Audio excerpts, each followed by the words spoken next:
Hey guys! For this episode of Foodie Pinoy, magluluto tayo ng adobong balun-balunan. Stay tuned!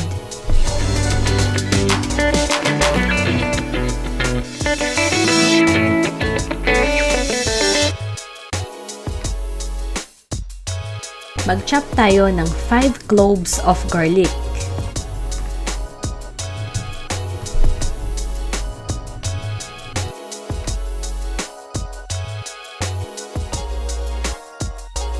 Gagamit din tayo ng large onion. White onion yung gagamitin ko. Pero, pwede din naman yung violet color na onion. Around 600 grams na gizzard yung lulutuin natin. Slice lang natin katulad nito.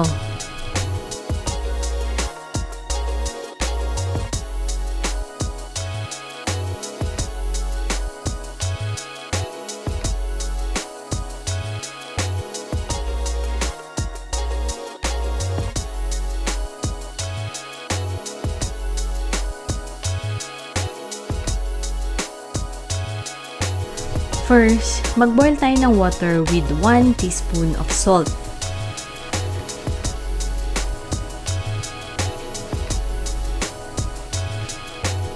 Papakuluan natin ang gizzard for 30 minutes para mas malinis at para lumambot din ito.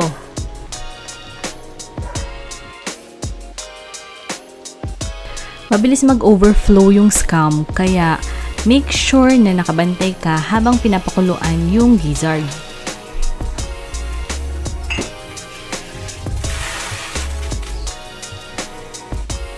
Ayan na nga, kakasabi ko lang, umawas na agad.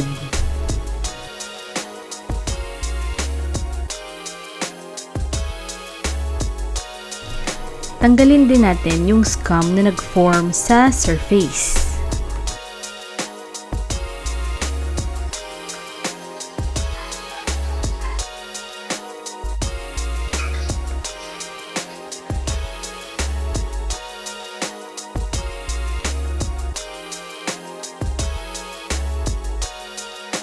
After 30 minutes, hanguin na natin ang gizzard at i-discard ang pinagkuluang tubig. Okay, proceed na tayo sa pag-aadobo ng ating gizzard. Maglagay lang tayo ng around 2 tablespoon ng oil sa kawali. Tapos, i-fry natin ang gizzard for 10 minutes.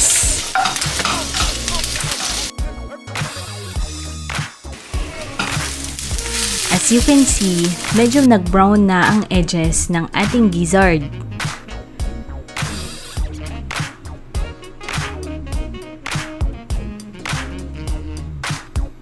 Ilagay na natin ang onion at garlic.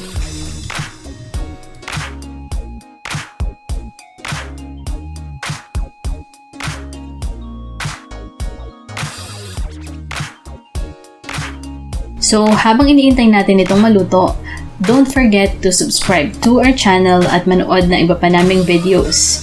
Marami kaming recipes na pwedeng-pwede nyong idagdag sa weekly menu nyo. Para sa pampalasa, maglalagay tayo ng 2 tablespoon ng soy sauce at 1 tablespoon of vinegar.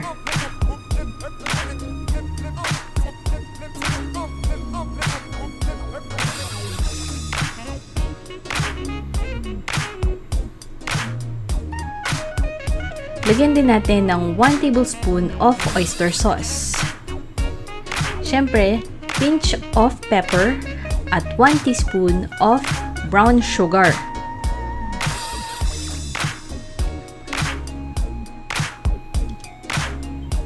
Maglalagay din tayo ng 1 cup of water para may sabaw ang ating adobong balun-balunan.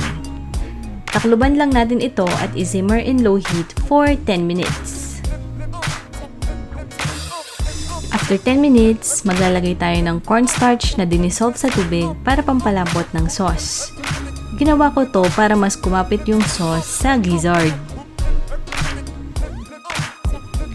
Medyo nawala yung sabaw kaya naglagay ako ng 1/2 cup of water at around 1 teaspoon na soy sauce. And it's done! Ito na ang ating adobong balun-balunan. Pag niluto nyo ito, siguradong magpaparami ang rice nyo. Enjoy!